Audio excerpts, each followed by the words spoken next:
The first time my mother-in-law told me I didn't belong in her family, she smiled while saying it.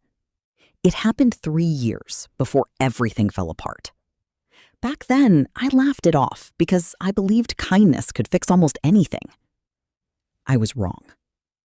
My name is Emily Carter, and until recently, I had been married to Daniel Lawson, the golden boy of one of Chicago's fastest-growing technology companies. Everyone admired him. He was handsome, confident, and at just 35 years old, he had become CEO of Lawson Digital Solutions, a company his father founded nearly 30 years earlier. People assumed Daniel had built the business himself. They were only half right. His father had started it. Daniel became the public face, and I was the person quietly making sure everything behind the scenes actually worked. That wasn't an opinion. It was simply the truth. I had joined Lawson Digital 8 years earlier as a financial analyst after earning my MBA from Northwestern University. Numbers had always made sense to me. Unlike office politics, balance sheets never lied. Within 4 years, I became chief financial officer. During that time, revenue nearly tripled. We expanded into 5 new states. We survived 2 market crashes that nearly wiped out several competitors. Most people credited Daniel's vision. The board quietly credited my financial planning. Neither bothered me. I never wanted attention. I wanted stability. Unfortunately, stability doesn't exist when your husband slowly starts believing his own publicity. Daniel wasn't always arrogant. When we first met, he was funny, thoughtful. He used to leave coffee on my desk before meetings. He'd text me during long conferences just to ask if I'd eaten lunch. Those little things disappeared after his father retired. The moment Daniel officially became CEO, people treated him like he could do no wrong. Magazine interviews, business podcasts, award ceremonies.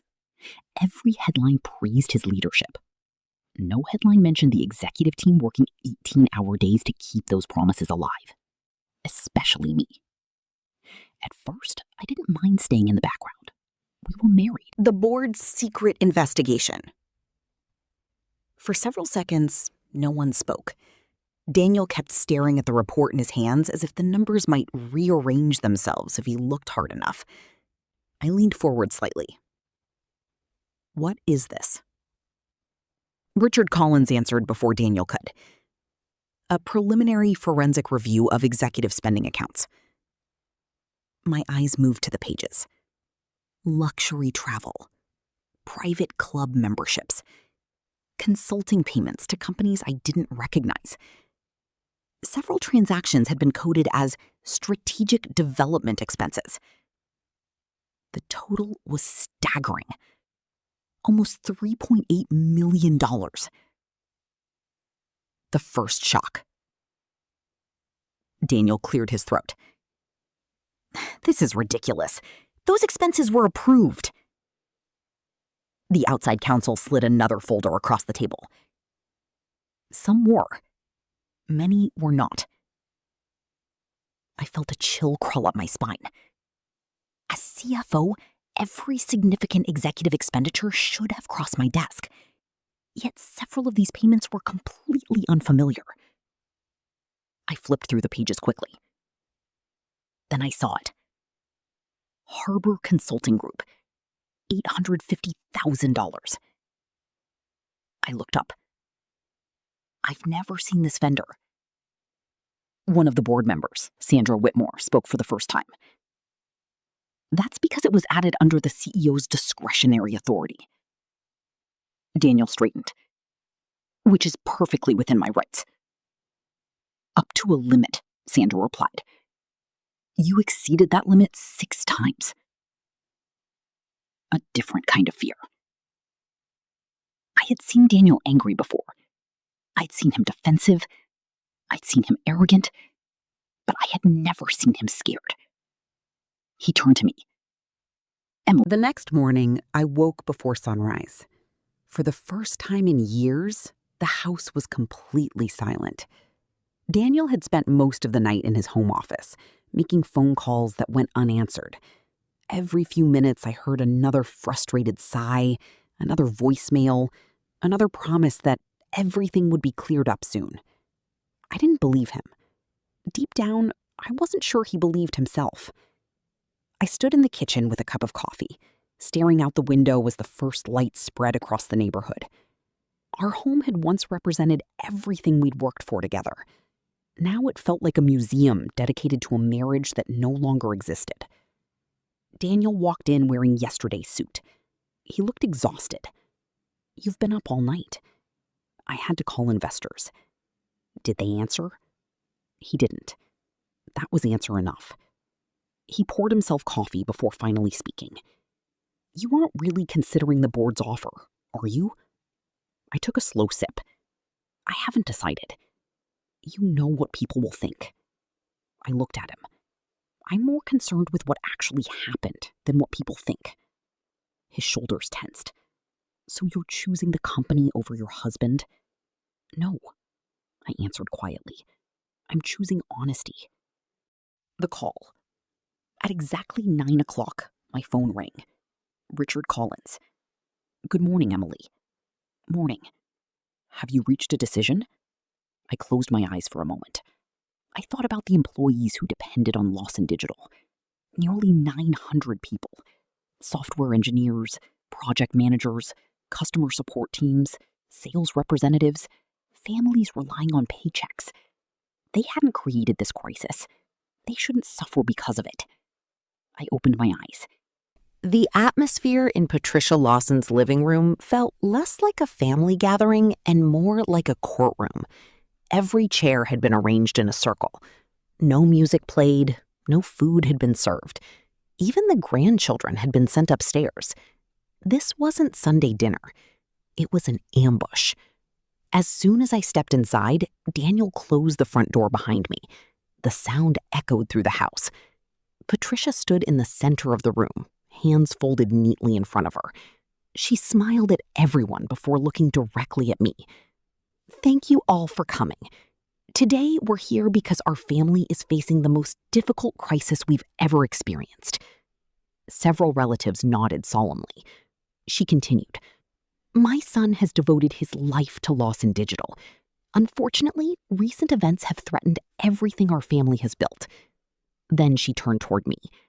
"And I believe those events didn't happen by accident." The room fell silent. I kept my expression calm. "What exactly are you accusing me of?" Patricia walked slowly across the room. "I believe you've spent years positioning yourself to take Daniel's place." A few relatives exchanged uncomfortable glances. Others nodded as if they'd already heard this version of the story. I looked at Daniel. He stood against the wall, avoiding eye contact. Again, always silence. The accusations begin. Patricia picked up a folder from the coffee table. "I've made a list." Of course she had. She opened it dramatically. Item 1. She looked at me. "You became CFO only 4 years after joining the company." I shrugged. "I earned the promotion." "According to you." "My performance reviews say the same." She ignored that. Item 2. "You frequently attended board meetings." "I was the chief financial officer." "Exactly. As required by my JAB." Her smile tightened. Item 3. "You accepted the position of interim CEO without consulting the family." I took a slow breath.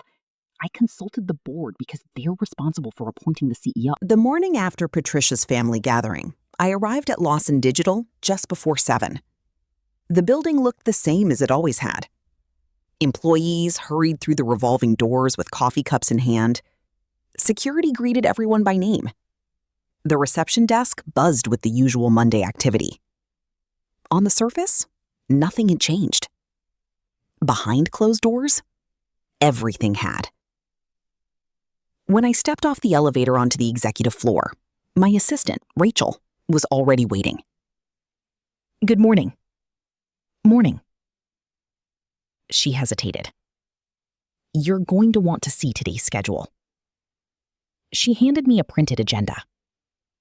By 9 o'clock, I had meetings with outside counsel, our independent auditors, investor relations, and the company's largest institutional shareholders. At 11, federal investigators were scheduled to arrive. This was no longer just an internal matter. The investigation expands. At exactly 11, 2 agents and a financial crimes attorney entered the conference room. They introduced themselves politely. One of them, Special Agent Thomas Green, got straight to the point. "We're here to review documentation related to executive financial activity." I nodded. "You'll have full access." He looked surprised. "No objections?" I shook my head. The company has nothing to hide. For the next 4 hours, they reviewed contracts, bank records, expense approvals, emails, and executive authorizations. Whenever they requested a file, my team produced it immediately. Transparency wasn't just good ethics. It was our only chance to rebuild trust. As they prepared to leave, Agent Green paused. "I appreciate your cooperation." The following Monday began with a phone call that changed the direction of the investigation. It was just after 8 a.m. when Special Agent Thomas Green called my office. "Good morning, Miss Carter." "Morning, Agent Green. We've completed the first round of analysis on the documents your mother-in-law provided." I sat a little straighter. "And?" "There are additional signatures." "What do you mean?" "Mr. Lawson didn't act alone." For a moment, I simply stared through the glass wall of my office. I had suspected someone inside the company had helped him. Now investigators had confirmed it. An inside accomplice. At 10 o'clock, the investigators arrived with a small team of forensic accountants. We gathered in the executive conference room. Agent Green placed several enlarged copies of financial documents on the table. These transfers required dual authorization. I nodded. Company policy. He pointed to one signature. Daniel Lawson. Then to another. And this one. The signature looked familiar. Painfully familiar. I leaned closer. No. Rachel, my executive assistant, looked over my shoulder. Oh my God. The second signature belonged to Mark Reynolds, our vice president of operations. Mark had worked at Lawson Digital for nearly 15 years. He had attended our wedding. He had eaten dinner in our home. He had looked me in the eye every day while pretending everything was normal. The man— 2 days after the board confirmed my appointment as permanent CEO, I was reviewing quarterly projections when Rachel knocked gently on my office door. "You may want to turn on the news." I picked up the remote in the conference room. Every major business network was covering the same breaking story. Former Lawson Digital CEO Daniel Lawson arrested following financial crimes investigation. The cameras showed federal agents escorting Daniel out of his attorney's office. He wasn't handcuffed in front of the cameras, but there was no hiding what had happened. His face looked exhausted. For a long moment, I couldn't look away. Not because I enjoyed seeing him there, because I remembered the man I had married. The man smiling beside me in our wedding photos seemed like a stranger now. The company reacts. Within minutes, my inbox filled with emails. Clients wanted reassurance. Investors wanted updates. Employees wanted to know whether the company was still stable. At 10 o'clock, I recorded a short message for the entire organization. I know today's news is difficult for many of us. I paused before continuing. Mr. Lawson is no longer employed by Lawson Digital, and the legal process will move forward independently. Our focus remains on our customers, our employees, and maintaining the highest ethical standards. I ask everyone to avoid speculation and allow the legal system to do its work. The message lasted less than 3 minutes. Sometimes leadership isn't about saying more. It's about saying exactly what needs to be said. The first court appearance. Several weeks later, I was called as a witness. Walking into the federal courthouse felt surreal. Reporters lined the entrance. Camera flashes lit up the sidewalk. I had spent years avoiding public attention. Now there was no way around it. Inside the courtroom, Daniel sat beside his attorneys. He looked thinner than I remembered. When our eyes met briefly, neither of us smiled. There was too much history between us for that. The judge entered. The room stood. The proceedings began. Telling the truth. When I took the witness stand, the prosecutor asked simple questions. What was your position at Lawson Digital? I served as chief financial officer and later chief executive officer. Were you aware of the transactions under investigation? No. Would those transactions normally require review by the finance department? Yes. I answered each question calmly, carefully, truthfully. The defense attorney eventually stood. Miss Carl, isn't it true that you benefited professionally after Mr. Lawson left the company? I accepted a position the board offered. So you had something to gain. I looked directly at the jury. I gained more responsibility. I lost my marriage. The courtroom became silent. Even the defense attorney paused. No further questions. Mark Reynolds testifies. The following day, Mark Reynolds entered the courtroom. He looked nervous. As part of his plea agreement, he agreed to testify truthfully. His testimony lasted nearly 4 hours. He admitted 3 months passed before the trial finally came to an end. By then, life at Lawson Digital had settled into a new rhythm. The company had regained the confidence of its investors. Clients who had once considered ending their contracts renewed them instead. Employee turnover dropped to its lowest level in nearly a decade. For the first time in years, the business was being recognized not for explosive growth, but for integrity.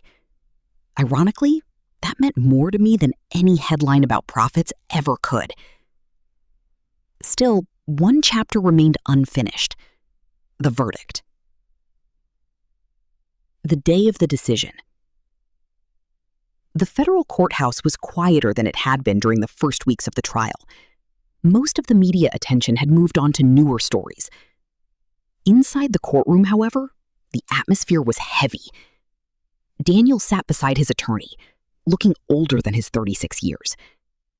Mark Reynolds sat several rows behind him. Patricia occupied the last row of the gallery, alone. She wasn't wearing designer clothes anymore, just a simple gray suit. She looked like someone who hadn't slept much. When the judge entered, everyone stood. The courtroom fell silent. The verdict. After reviewing weeks of testimony and thousands of financial records, the judge spoke calmly. The evidence showed that Daniel had knowingly authorized unauthorized transfers of company funds.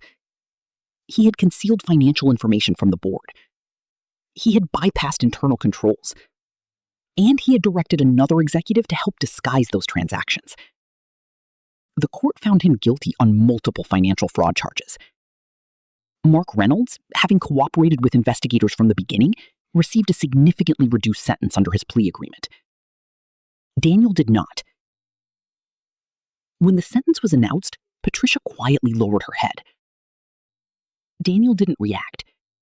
He simply closed his eyes for a moment and nodded. Not in agreement, in acceptance. For the first